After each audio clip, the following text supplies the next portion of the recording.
os investidores se perguntam como preservar a sua reserva e o seu patrimônio construído e adquirido ao longo de muitos anos de trabalho. Há 3 classes de ativos que nós podemos utilizar como reserva de valor. São eles: os ativos fiduciários, que são os ativos moedas, papéis, que têm o lastro e a credibilidade dos bancos centrais por trás.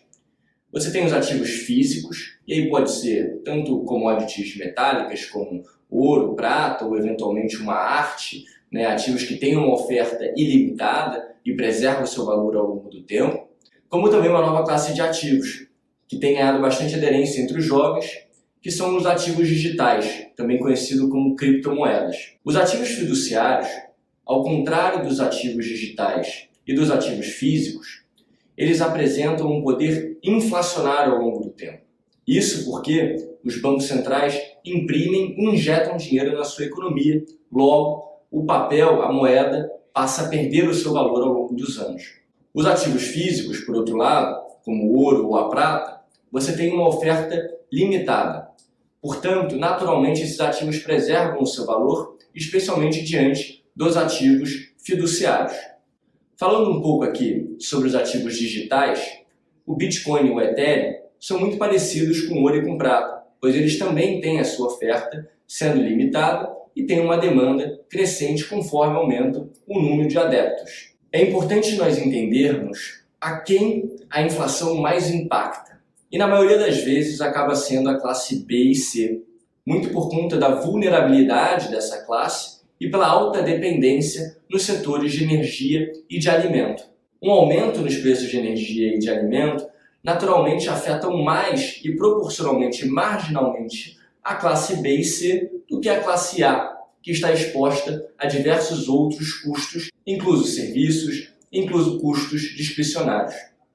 Por isso, quando nós vemos o salário real frente ao salário nominal, a gente observa que, diante da classe de trabalhadores informal, a queda do salário real ela é muito mais abrupta quando comparamos com os trabalhadores formais.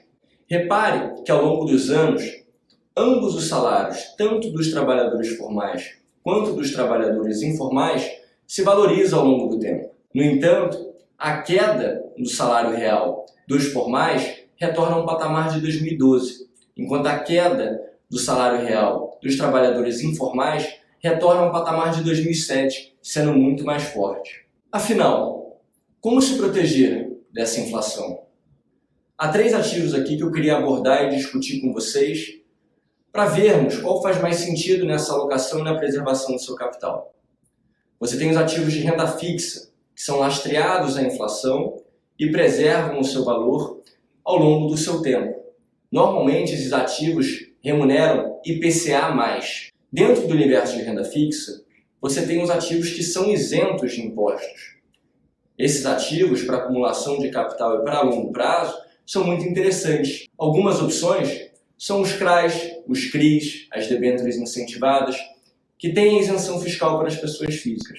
Para aqueles que querem ter a garantia do FGC, o Fundo Garantidor de Crédito, também pode-se investir em LCIs e LCAs, que também são isentas para as pessoas físicas. No universo dos não isentos, os ativos que há a incidência de tributação, você tem as debêntures, você tem os CDBs, que também contam com o lastro do FGC, entre outros ativos. Outra classe de ativo que é importante mencionar durante períodos inflacionários são os fundos imobiliários. Dentro desse universo, existem 2 tipos de fundos imobiliários. Os fundos de tijolo, onde os inquilinos pagam o aluguel e o fundo repassa esse aluguel para os seus cotistas. Por obrigatoriedade, há de repassar 95% do aluguel recebido. E você tem os fundos de CRIs, que são os fundos de dívidas dos setores imobiliários isentos. Os CRIs são certificados recebíveis imobiliários. Os fundos de CRIs, eles podem pagar IPCA+, CDI+, ou até mesmo serem fundos com dívidas pré-fixadas.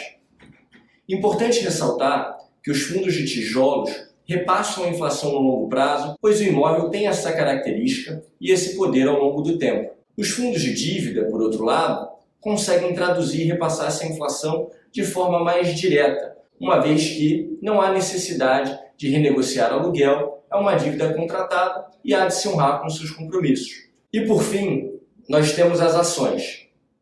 Alguns setores conseguem repassar a inflação de forma direta, muito fácil para o seu consumidor final. As empresas produtoras de commodities, por exemplo, uma vez que elas vendem os seus recursos no mercado internacional, conseguem repassar o preço de forma muito fácil, assim como o setor de saúde, o setor de alimento, o setor de bebidas. Algumas empresas dentro desse setor se destacam por ser líder, por ter as melhores margens e por conseguir repassar o preço para o seu consumidor com menor facilidade. Alguns nomes que vocês devem conhecer são grandes aqui no Brasil, como a Ambev, Petrobras, Vale, Gerdau, Suzano, Klabin.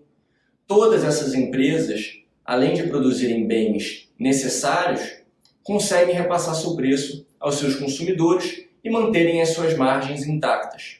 Por isso que, diante desse cenário de aumento de preço, observamos alguns setores com margens EBITDAs, margens de lucros antes de depreciação, extremamente robustas, entre 40% a 50% projetada para esse ano.